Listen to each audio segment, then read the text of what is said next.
Hello दोस्तों, कहानी की शुरुआत होती है और हम देखते हैं कि जिन्हों के पास लाइफ एलिक्सर की सारी सामग्री आ चुकी होती है। वो उसे बनाने जा रहा होता है, लेकिन उसे एक सूचना दी जाती है। उसे बताया जाता है कि इसकी कामयाबी उसकी काबिलियत पर है। वो एक पल के लिए ठहर जाता है, लेकिन फिर कहता है कि बना दो। फिर वो एलिक्सर बनाने लगता है और आखिरकार वो सक्सेस हो जाता है। फिर हम देखते हैं कि आयरन उस ड्रैगन को लेकर आता है, जिस पर जिन्हों कहता है कि तुम चाहते हो कि मैं इसके ऊपर अपना जादू चलाऊं, जिस पर आयरन हाँ कहता है। फिर जिन्हों उसको अराइज कर देता है, मतलब कि उठा देता है। सिस्टम कहता है कि इसका नाम क्या रखें, जिस पर चिनू कहता है इसका नाम कायसल कायसरुर ऐसा कुछ था। तब इशेल कहती है कि आपको नाम रखना नहीं आता। तब वो कहता है कि कोई फर्क नहीं पड़ता, आज से तुम्हारा नाम कायसल होगा। इशेल देखकर कहती है कि अरे वाह, ये ड्रैगन तो हमें बहुत जल्दी से वहाँ पर ले जाएगा, चलिए चलते हैं।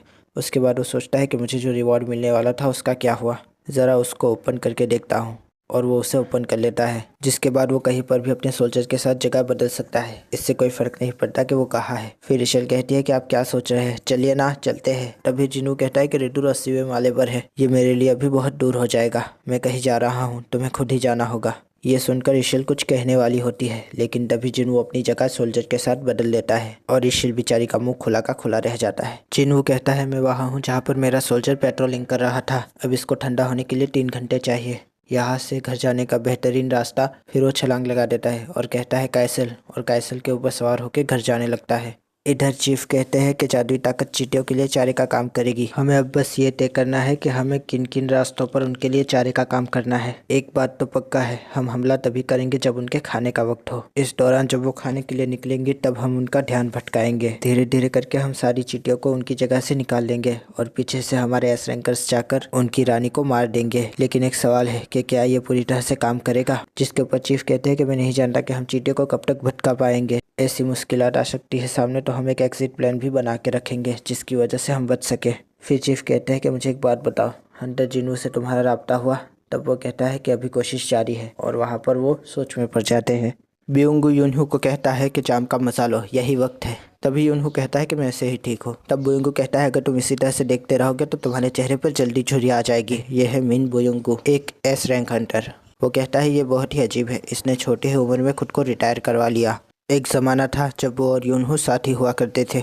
यूनहू कहता है मिलकर खुशी हुई, लेकिन तब वो कहता है कि तुम सच में वहाँ पर जाना चाहते हो। तब वो कहता है कि यूनसियोक के साथ जो हुआ वो देखने के बाद भी, और वो कहता है कि इसलिए मैं जाना चाहता हूँ। अगर उन चींटियों को अभी नहीं रोका गया तो वो पूरे देश पर हमला कर सकती है। जिसके ऊपर वो मुस्कुरा देता है और कहता है कि ये वो नहीं है, क्या तुम्हें लगता है कि ये वो है। तब वो कहता है कि अगर तुम मुझे यहाँ पर मनाने आए हो तो तुम गलत जगह पर आए हो। जिस पर यूनहू जवाब देता है कि क्या पता कि ये मेरा आखिरी चांस हो। जिस पर वो कहता है कि मैं पब्लिक सर्विस एग्ज़ाम दे रहा हूँ, क्या तुम जानते हो। तब वो कहता है कि तुम दे रहे हो, मुझे नहीं पता कि मैं दूसरे इल्हामों में कैसा हूँ, लेकिन हिस्ट्री मेरी फेवरेट है। तब वो कहता है कि प्राचीन चीज़ों में मेरी दिलचस्पी हमेशा रही है। फिर वो कहता है जंगों को छोड़ दो और माजी का हिस्सा बन जाने दो। जिस पर वो कहता है कि सही कहा तुमने। फिर वो कहता है हम किसी ज़माने में हंटर्स थे क्यों। यूनहू कहता है कि इसके बारे में सोचना पड़ेगा। क्या मैं कभी किसी ऐसे इंसान से भी मिला हूँ जिसे जादुई जानवरों से लड़ना पसंद नहीं। फिर वो सोचता है कि जंग इनकी ज़िंदगी का अहम हिस्सा है, क्या पता कि इन्हें वो पसंद हो। फिर वो कहता है कि यूनहू तुम्हारा चेहरा तो बूढ़ा हो रहा है। हमें जिन्हू अपनी माँ के सामने दिखाया जाता है। वो अपनी माँ के गर्दन के निशान को देखकर बचपन में खो जाता है। वो कहता है कि वो जलन का निशान मेरी वजह से उन्हें मिला था। फिर वो लाइफ एलिक्सर को निकाल लेता है। वो कहता है कि शायद इससे वो दाग नहीं जाएगा, और अगर वो इसे पी ले तो भी कोई गारंटी नहीं है कि वो ठीक हो जाएगी। फिर वो कहता है लेकिन, और उससे सारी झलकियाँ याद आने लगती है अपने सफ़र की। वो कहता है कि सिस्टम ने ऐसी ऐसी चीज़ें की है जो मेरी सोचों से परे थी। उसने एक रैंक हंटर को यहाँ पहुँचा दिया, मुझे इस पे भरोसा है। फिर वो अपनी माँ को एक तरफ उठा लेता है और शीशी खोलकर उन्हें पिलाने लगता है, लेकिन उसके हाथ बहुत ही ज़्यादा काँप रहे होते हैं, उसकी आंखें भी। लेकिन वो अपनी आंखों को मध्यम करता है, लेकिन उसके हाथ अभी भी काँप रहे होते हैं, और वो अपनी माँ को वो एलिक्सर पिला देता है। फिर हम देखते हैं कि वो निशान गायब होने लगता है और उसकी माँ की झुर्रियाँ भी। सब एकदम शांत हो जाता है।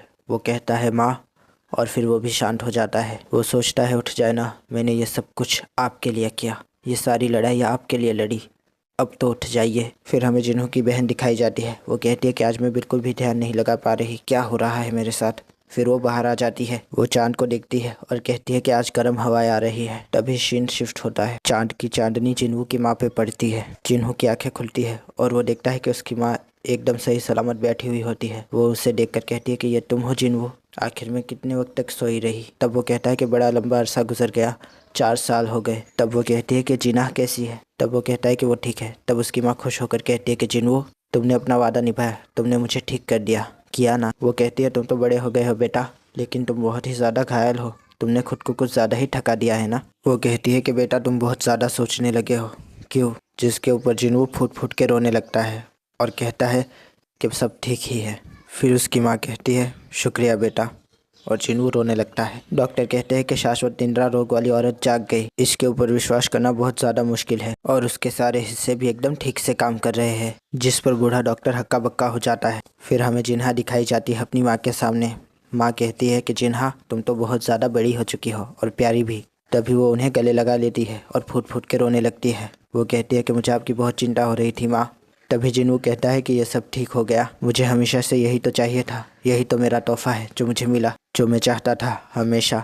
फिर हमें गो प्रेस कॉन्फ्रेंस करता हुआ नजर आता है। वो कहता है आप लोगों के आने का शुक्रिया। आप जानते ही है कि जादुई जानवर जो कि एक उड़ने वाली चींटी है जो कि जेजू आइलैंड से आती है, वो अपनी आसपास की जगहों पे और भी ज़्यादा नुकसान पहुंचाने लगी है। इसीलिए हंटर एसोसिएशन वहां पर चौथी रेड करने वाली है। इस बार रेड में सिर्फ हमारे एस रैंकर्स नहीं होंगे, बल्कि जापान के 10 एस रैंकर्स भी होंगे। इसके अलावा ए रैंक्स और उसकी नीचे की रैंक वाले भी हमारे साथ होंगे, जो कि पानी और हमारी ज़मीन की हिफाजत करेंगे। इस बार हम इसे मुकम्मल ख़त्म कर देंगे। हमें यूनहू का वही रिटायर्ड दोस्त दिखाया जाता है और फ्लैशबैक शुरू हो जाता है। यूनहू सो रहा होता है और वो कह रहा होता है कि मुझे बहुत ही डर लग रहा है।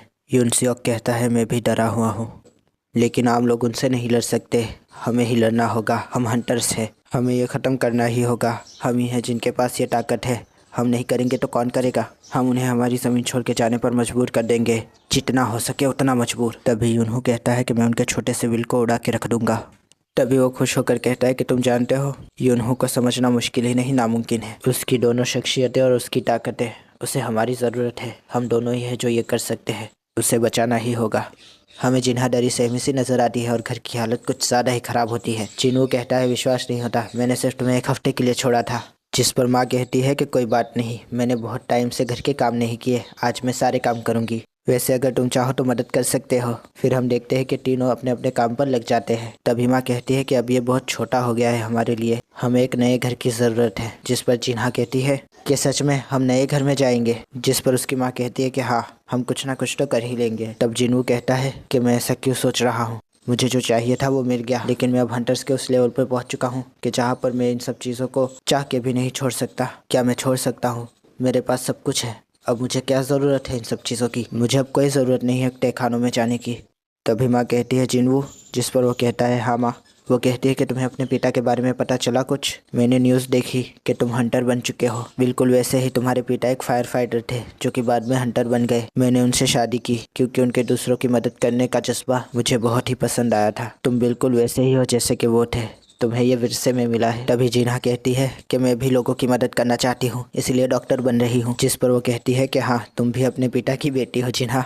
जिस पर वो कहती है कि मैं जानती हूँ। तभी जिन्हू को फ़ोन आता है, हमें गो दिखाया जाता है। हंटर कहता है कि प्रेस कॉन्फ्रेंस सोचा था उससे बेहतर हो गई। तब वो कहता है कि हाँ सही कहा, वैसे मुझे भरोसा नहीं था कि वो इस रेड को ज्वाइन करेगा, लेकिन उसने हाँ कर दी। मुझे इससे कोई फ़र्क नहीं पड़ता कि वो लेट है। एक एस रैंक हंटर जो कि अमेरिका की जुरिस्डिक्शन में आता है, उसके अंदर इतनी ताकत है कि वो पूरी पूरी मिलिट्री से लड़ जाए। उसमें इतनी काबिलियत भी है कि वो विदेशी नीति पे अपना असर छोड़ सकता है। जिस पर हंटर कहता है कि सही कहा, लेकिन वो यहाँ पर क्यों आ रहा है फिर? जिस पर वो कहता है कि उसने कुछ इस तरह की बातें की कि वो पड़ोस में था और फिर यहाँ पर आ गया। अजीब है ना? शायद वो यहाँ पर हंटर हवांग के बारे में हमें चेतावनी देने आ रहा है, या फिर कुछ और बात है। क्या तुम हंटर सुंग से रब्ता करने में कामयाब हुए? जिस पर हंटर कहता है कि थोड़ी देर पहले ही बात हुई, वो आते ही होंगे। गो कहते हैं कि छापा मारने हम 4 दिनों के बाद जाएंगे, हमें नहीं पता ये कब तक चलेगा, तुम्हें हमारे साथ अपनी पूरी ताकत दिखानी होगी, ये बिल्कुल सही मौका है लेवल अप का।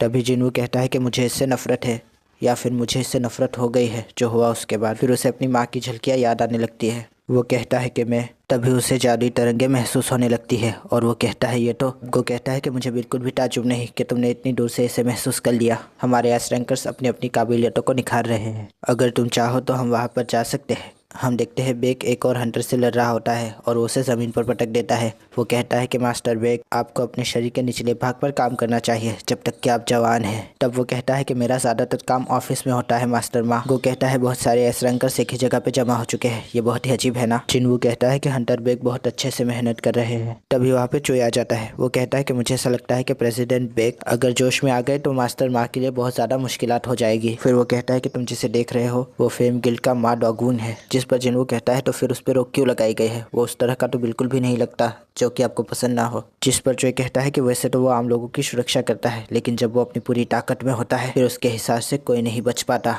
तभी जिन्हों सोचता है कि लड़ाई के दौरान उसके बदले जाने की अफवाह सच है। तभी जिन्हों देखता है कि बहुत सारे और भी मेहमान आए हैं। ये जापान के एस रैंक हंटर्स है अपने गिल्ड मास्टर के साथ गोटो ryuji। तभी उनमें से एक ऊपर देखती है और कहती है कि वो कौन है, जिस पर सेक्रेटरी जवाब देती है कि वो है हंटर जिनवू, अभी अभी एस रैंक तक पहुंचे हैं। तभी दूसरा हंटर कहता है कि वो बहुत ही ज़्यादा ताकतवर लग रहा है, जिस पर सेक्रेटरी कहती है नहीं, वो एक मेगा टाइप है।